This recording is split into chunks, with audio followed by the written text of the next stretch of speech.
Hey y'all. So let's take a look at what is recently happening in California. Because y'all know it's always something going on in California.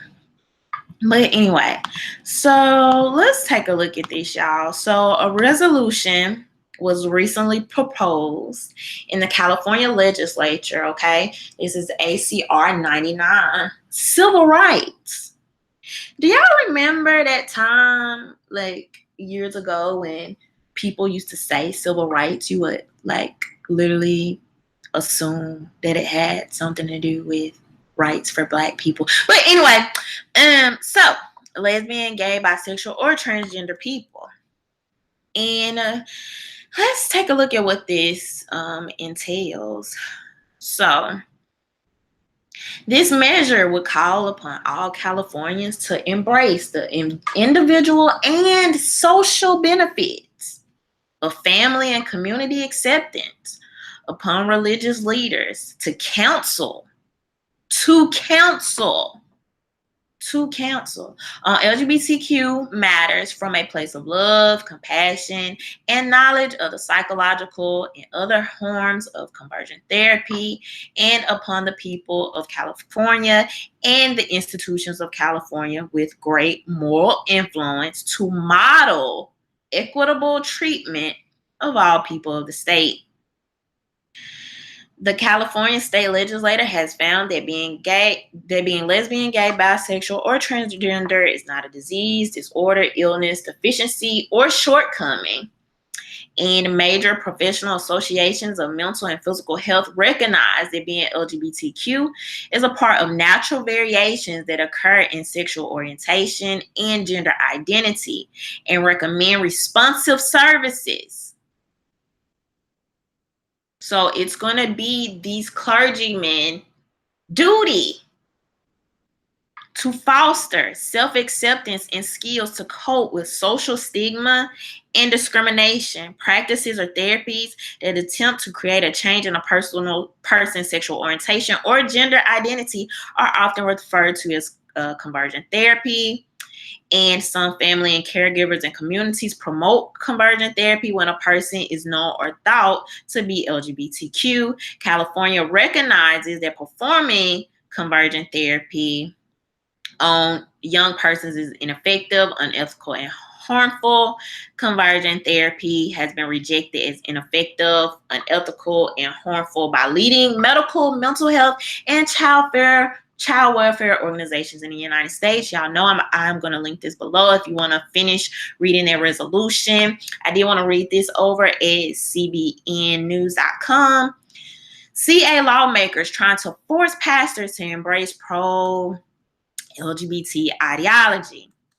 California Assemblyman Evan Lowe and 3 dozen other lawmakers are pushing a resolution in the State Assembly Judiciary Committee that's aimed at telling religious leaders in California what they should preach from their pulpits.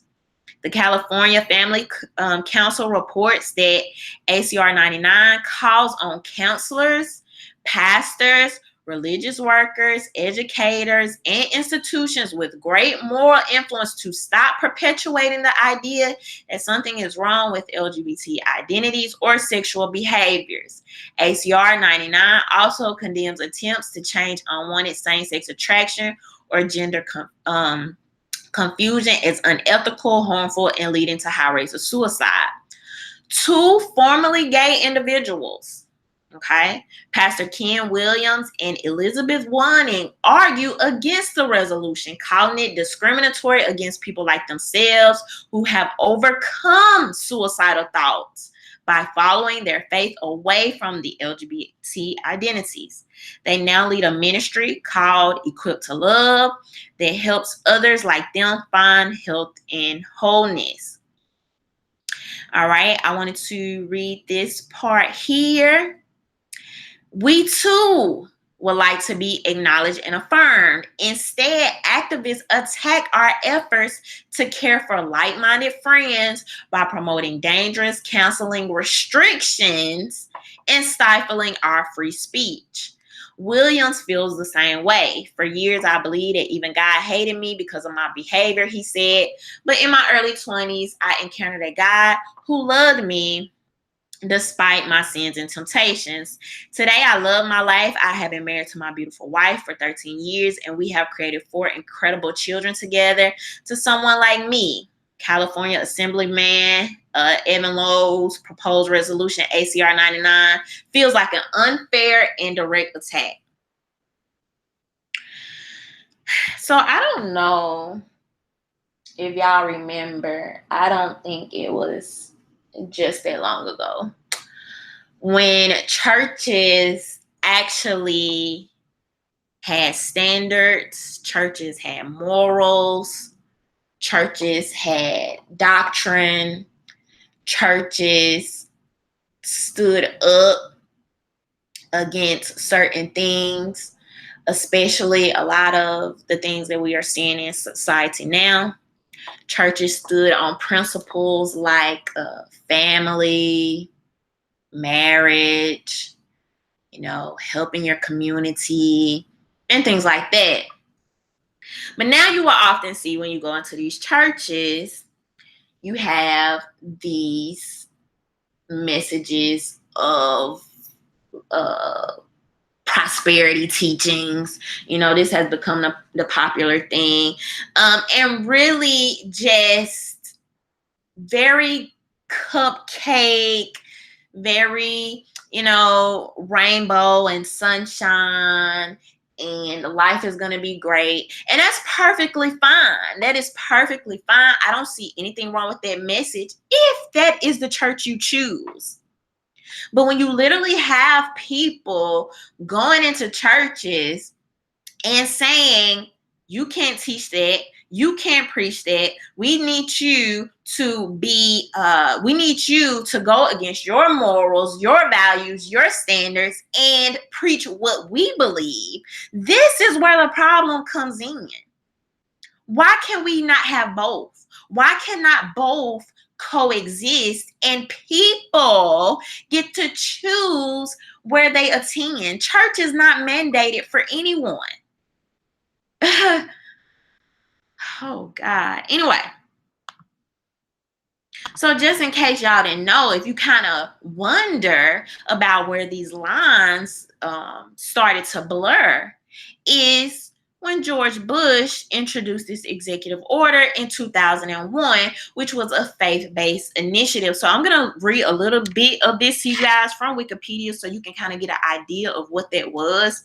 So the initiative sought to strengthen faith-based and community organizations and expand their capacity to provide federally funded social services, positing that these groups were well situated to meet the needs of local individuals.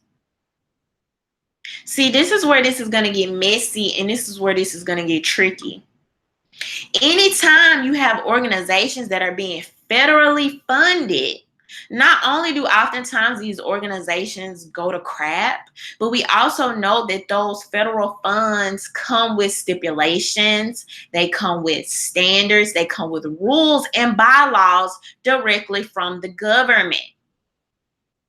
So what you're going to start to see, y'all, and when I tell y'all, I always tell y'all these little things like this you have to pay attention to, because it's like a drop in the water. It's like sticking your toe in the water to see how warm it is, to see how docile people will be, how accepting of these things people will be before these things are ushered in nationwide, okay? So this is exactly what we see in this resolution, where they are basically attempting to make, lawmakers recommend responsive services that foster self-acceptance and skills to cope with social stigma and discrimination. The government is going to give them the information on how this should be done. This is a little bit more about this from a PDF that was written in 2001 from the Cato Institute, Corrupting Charity, Why Government Should Not Fund Faith-Based Charities. And I'm going to link this below because it's actually a really good paper. It's very interesting. But President George Bush, who has proposed that faith-based charities be made eligible to receive billions of dollars in federal grants to provide social services, but doing so risks mixing government and charity in a way that could undermine the very things that have made private charity so effective. Government dollars comes with strings attached and raise serious questions about the separation of church and state.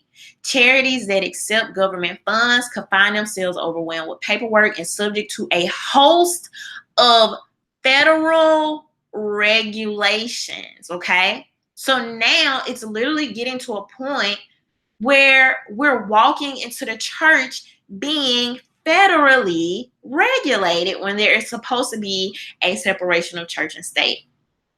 The potential for government meddling is tremendous, and even if regulatory authority is not abused, regulation will require a redirection of scarce resources from charitable activities to administrative functions. Officials of faith-based charities may end up spending more time reading the Federal Register than the Bible.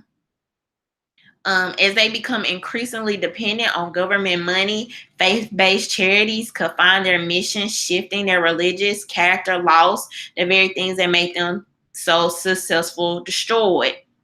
In the end, Bush's proposal may transform private charities from institutions that change people's lives to mere providers of services, little more than a government program in a clerical collar. Most important, the whole idea of charity could become subtly corrupted. The difference between the welfare state and true charity could be blurred. So, yes, I'm going to link this below if you want to finish taking a look at that.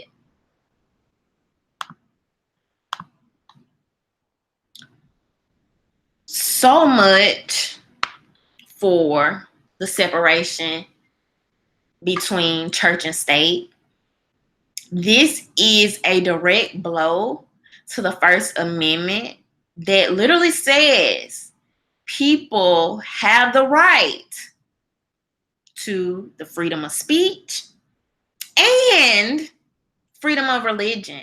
Now you literally have lawmakers trying to go into churches and persuade clergymen on what to talk about and how to address certain issues when we know and we just saw that these churches are receiving federal funds. Okay? Now, don't get me wrong. I am not a proponent of conversion therapy. Okay? But I also believe that it is wrong to tell people that feel like conversion therapy has worked for them to deny them that experience or that ability to share that with other people. It's wrong and it doesn't make sense.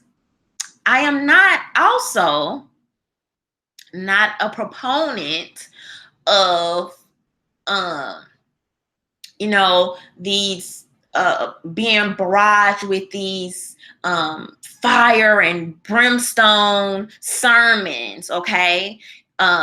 Just thrown at you and making you feel like, you're the most terrible, evil person in the world. I am not a proponent of that either. Most of y'all know, and if you didn't know, you certainly know by now with this thick accent, I am from the South. And so when I was growing up, that was very, very common.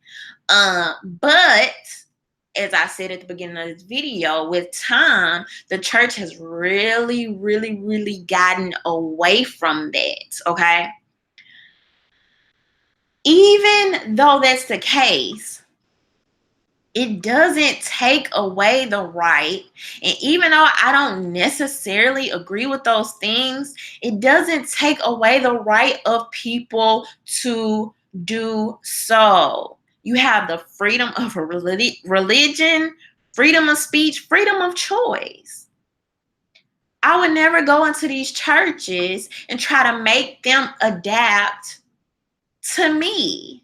Like, I don't know. That's so weird to me. It doesn't really make sense when you can literally decide what church you want to go to. You can pick a church that you feel is more aligned with your ideology, seeing that there are still people that exist that still agree with and may enjoy the services of these other churches. And don't get me wrong, my grandma would probably be like, girl, that's what you need. That's the type of church you need to be in. But that's neither here nor there. But anyway, so to try to force or manipulate these churches to literally speak against things that may directly go against their beliefs, their standards, their doctrines, their morals, it literally makes no sense. And it is constitutionally wrong. And before you try to oppose anything that I have said in this video, please ask yourself, would they have this same energy with the synagogues and the mosques? But those are my thoughts. Leave your thoughts below. Don't forget to subscribe. Bye.